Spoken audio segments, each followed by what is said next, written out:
اعوذ باللہ من الشیطان الرجیم بسم اللہ الرحمن الرحیم۔ پیارے بچوں، ہم نے آپ کی کتاب میں ایک لیسن پڑھا ہے آج، خاکہ جو کہ الطاف حسین حالی نے مرزا غالب کا خاکہ لکھا ہے، اس میں یادگار غالب سے، تو اسی میں سے یہ چنا گیا ہے، یہ اس سے عکس کیا گیا ہے آپ کی کتاب میں مرزا غالب کا خاکہ۔ تو ہم آج پڑھیں گے کہ خاکہ کسے کہتے ہیں۔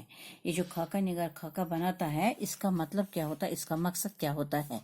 خاکہ انگریزی لفظ سکیچ کا ترجمہ ہے۔ اردو میں خاکہ کے لیے مرکب اور قلمی تصویر کی اصطلاحیں بھی استعمال کی گئی ہیں۔ آج کل خاکہ ہی کی اصطلاح رائج ہے۔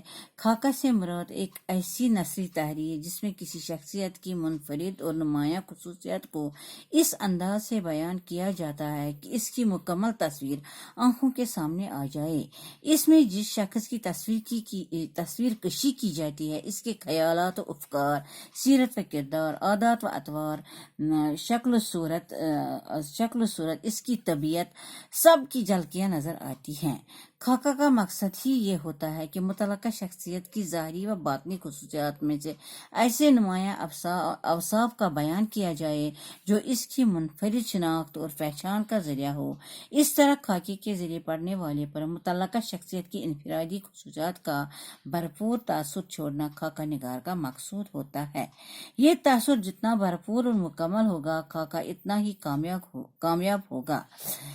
پیارے بچوں، اصل میں خاکہ جو ہم سکیچ بناتے ہیں، جیسے ہم اس کو پورٹریٹ، جس طرح پورٹریٹ بناتے ہیں، اس طرح یہ خاکہ نگار جو خاکہ بناتا ہے، اس میں اس کا اصلی مقصد یہ ایک ایسی نثری تحریر ہے جس میں کسی شخص کی منفرد نمایاں خصوصیت کو اس انداز سے بیان کیا جاتا ہے کہ اس شخص کی، جو یہ خاکہ نگار خاکہ بناتا ہے، اس شخص کی مکمل تصویر ہمارے سامنے آ جائے۔ اس میں اچائی کیا ہے، اس میں برائی کیا ہے، یہ بالکل سامنے آنی چاہیے۔ خاکہ نگار کو اس طرح خاکہ بنانا چاہیے کہ جس شخص کی یہ تصویر کشی کر رہا ہے، یعنی جس شخص کی یہ خاکہ نگاری کر رہا ہے، خاکہ تصویر ایسے نہیں جس طرح ہم فوٹو کھینچتے ہیں، اس کی تصویر بناتے ہیں، نہیں، خاکہ نگاری ایسے نہیں۔ خاکہ نگار جو خاکہ بناتا ہے وہ اس طرح بناتا ہے کہ اس کے خیالات و افکار، سیرت و کردار، عادت و اطوار، اس کی شکل و صورت، یعنی اس میں جو بھی خامیاں اور خوبیاں ہوں گی وہ سب اس کی سب جھلکیاں ہمیں نظر آنی چاہیے۔ خاکہ کا مقصد ہی یہ ہوتا ہے کہ جس شخص کے متعلق یہ خاکہ لکھا جاتا ہے، خاکہ بنایا جاتا ہے، اس کی ظاہری و باطنی، یعنی اس کی اوپری جو ہے یا باطنی جو اندر کی ہے یا باہر کی ہے، جو اس کی خصوصیت ہے، اس سے ایسے نمایاں اوصاف بیان کیا جائے جو اس کی منفرد شناخت، یعنی جو اس کی شناخت اور پہچان کا ذریعہ ہو، جو ہمیں اس کی پہچان کرائے، اس کی شناخت کرائے۔ اس طرح خاکے کے ذریعے پڑھنے والے پر متعلقہ شخصیت کی انفرادی خصوصیات کا بھرپور تاثر چھوڑنا خاکہ کا مقصود ہوتا ہے۔ یہ تاثر جتنا بھرپور اور مکمل ہوگا، خاکہ اتنا ہی کامیاب ہوگا۔ یعنی خاکہ نگار جتنا اچھا خاکہ بنائے گا، یعنی اس شخص کی مکمل تصویر، چاہے وہ برا ہو یا اچھا ہو، بالکل اچھے سے لکھے، بالکل مطلب اس کے دل میں کوئی کھوٹ نہ ہو، کوئی یہ نہ ہو، کوئی طرفداری نہ کرے، بالکل وہ اچھے سے کامیاب خاکہ بنائے، تو ضروری ہے کہ جو شخص اس خاکے کو پڑھے گا اس کا تاثر اس پر ضرور پڑے گا۔ اس کے لیے خاکہ لکھنے والے کا اس انسان کی شخصیت سے نہ صرف متاثر ہونا ضروری ہے، بلکہ اس سے مکمل واقفیت اور قربت بھی ضروری ہے۔ دیکھو بیٹا، جب ہم کسی کا خاکہ بنائیں گے تو یہ تو ضروری ہے کہ وہ اس شخص سے ہمیں بالکل میل ملاپ ہونا چاہیے، یہ تو بالکل ہمارے ساتھ ہونا چاہیے، تاکہ ہم اس شخصیت کی پہچان کر سکیں، اس کے تاثرات پر سے اس کے اندرون باطن، جو اس کے اندر ہے، اس کے باہر ہے، جو اس کو اچھی طرح سے پرکھ لیں، تو تب خاکہ نگار اس کو لکھ سکتا ہے، اس کا خاکہ بنا سکتا ہے۔ جب تک نہ وہ شخص اس کے قریب ہو، خاکہ نگار جب تک نہ کسی شخص کے قریب ہو، تب تک وہ کسی کا خاکہ اچھے سے نہیں لکھ سکتا ہے۔ اس لیے اس کی مکمل واقفیت اور قربت بہت ضروری ہے، تاکہ خاکہ نگار اچھے سے اس کا خاکہ بنا سکے۔ پہلی ملاقاتیں چند ملاقاتوں کے تاثر کی بنیاد پر کسی کا خاکہ لکھ دینے سے خاکہ نگاری کا حق ادا نہیں ہوتا۔ چلو ہمیں کوئی مل گئے راستے میں، اسے ملاقات کی، 2-4 ملاقاتیں کی، ہم نے اس سے بات چیت بڑھائی، اسے ہائی ہیلو کیا، تو ہم کہیں گے یہ اچھا ہے، یہ اچھا ہے، یہ بہت اچھا ہے، دیکھو اس نے میرے ساتھ کس طرح۔ ضروری ہے کہ جب کوئی ملتا ہے، پہلی بار ملتا ہے، دوسری بار ملتا ہے، وہ تو اخلاق سے ہی پیش آئے گا، لڑائی جھگڑا تو نہیں کرے گا۔ تو ہم کیا کہیں گے، چلو ہم خاکہ لکھیں گے، یا خاکہ نگار جو ہوگا وہ کہیں گے نہیں میں نے اس کو پہچانا ہے، یہ اچھا ہے، میں اس کا خاکہ لکھوں گا۔ نہیں، کیسے لکھ سکتا ہے اس کو؟ اس نے پہلی ملاقات یا دوسری ملاقات یا بہت ساری ملاقات کی، اس کے چند اور ملاقاتیں کی اسے، لیکن جب تک نہ وہ اس کے قریب ہو، اس کے مطلب کبھی شرارت بھی ہوتی ہے، کبھی غصہ بھی ہوتا ہے، تو اس طرح سے خاکہ نگار اس کو پہچان سکے گا، اس سے بیٹھے گا، اس کے قریب بیٹھے گا، اس کی قربت حاصل کرے گا، تب اس کو پتہ چلے گا کہ یہ شخص کیسے۔ 1-2 ملاقاتوں میں کسی کا خاکہ نہیں لکھا جا سکتا ہے۔ خاکہ نگاری سوانح حیات سے مختلف ہے۔ بیٹا آپ نے پڑھا ہے سوانح حیات کس کو بولتے؟ سوانح حیات میں زندگی کی حالات زندگی، کسی کے حالات زندگی لکھنا، لیکن حالات زندگی میں یہ بھی واقعات بھی ہوتے ہیں، یہ بھی ہوتے ہیں۔ خاکے میں واقعات کا بیان نہیں ہوتا ہے، اس میں واقعات و حالات کا بیان کرنا ضروری نہیں ہوتا ہے، اس میں وہی ہوتا ہے جو اس شخص کے ساتھ جو وہ شخص کرتا ہے، یا جو اس شخص کے اندر یا باہر ہے۔ اسی لیے خاکہ نگاری سوانح حالات زندگی میں تو بہت سارے واقعات پیش آتے ہیں، وہ ہم نہیں لکھ سکتے نا، اس لیے اس میں سوانح حیات کی طرح واقعات ترتیب وار نہیں لکھے جاتے ہیں۔ حالات و واقعات کا بیان کرنا ضروری بھی نہیں ہے۔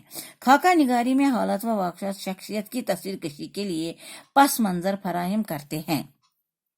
صرف انہی اہم واقعات کا بیان ضمنی طور پر کیا جاتا ہے جو شخصیت کے کسی پہلو کو اجاگر کرتے ہیں، یعنی ہم اس خاکے میں انہی واقعات کا ذکر کرتے ہیں، یعنی جو اس شخص سے منسلک ہوتے ہیں، تاکہ اس کی شخصیت کو ظاہر کر سکے کہ اس کی شخصیت کیسے ہے۔ اگر یہ حالات ہوئے ہیں تو ان حالات میں اس شخص نے کیا کیا ہے۔ خاکہ نگار کسی شخصیت سے متاثر ہو کر اس کا خاکہ ضرور لکھتا ہے، لیکن اس کی تحریر سے مرغوبیت کا اظہار نہیں ہونا چاہیے۔ دیکھو بیٹا، جب کوئی خاکہ لکھتا ہے، دیکھو ہم نے مولوی عبدالحق کا بھی خاکہ پڑھا ہے، وہ بھی لکھتے ہیں خاکہ، مولانا الطاف حسین حالی نے یہ خاکہ لکھا ہے آپ کی کتاب میں۔ تو یہ ضروری نہیں کہ خاکہ نگار کسی شخص سے متاثر ہو کر اس کا خاکہ ضرور لکھتا ہے، یعنی جو شخص اگر مولانا الطاف حسین حالی نے یادگار غالب لکھا ہے تو یہ تو ضروری ہے کہ وہ حالی سے متاثر ہوا ہے، لیکن اس کی تحریر سے اس کی مرغوبیت کا اظہار نہیں ہونا، یعنی اس کی تحریر سے اپنائیت کا اظہار نہیں ہونا چاہیے۔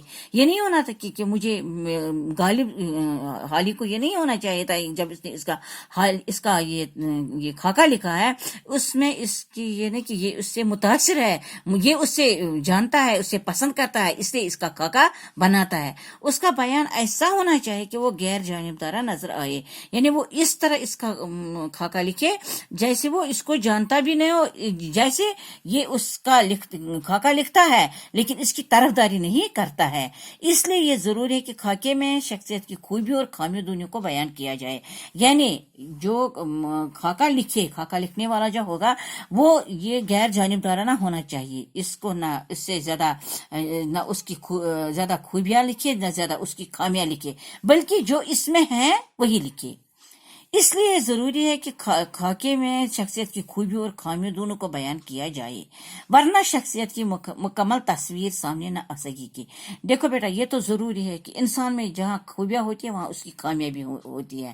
خامیاں تو انسان کے ساتھ ساتھ لگی ہوئی ہے، ہم کوئی رسول اللہ صلی اللہ علیہ وسلم کے بغیر کوئی مکمل انسان نہیں ہے۔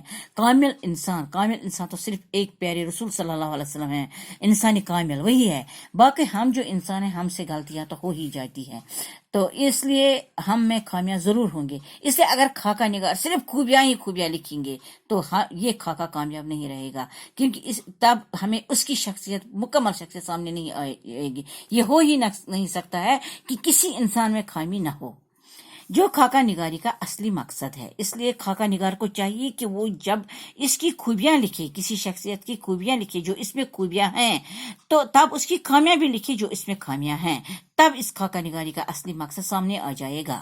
جس طرح خوبیوں کا بیان مرعوبیت سے پاک ہونا چاہیے، اسی طرح خامیوں کا بیان بھی میں تحقیر و اہانیت یا ذاتی دشمنی و اناد کا پہلو نہیں آنا چاہیے۔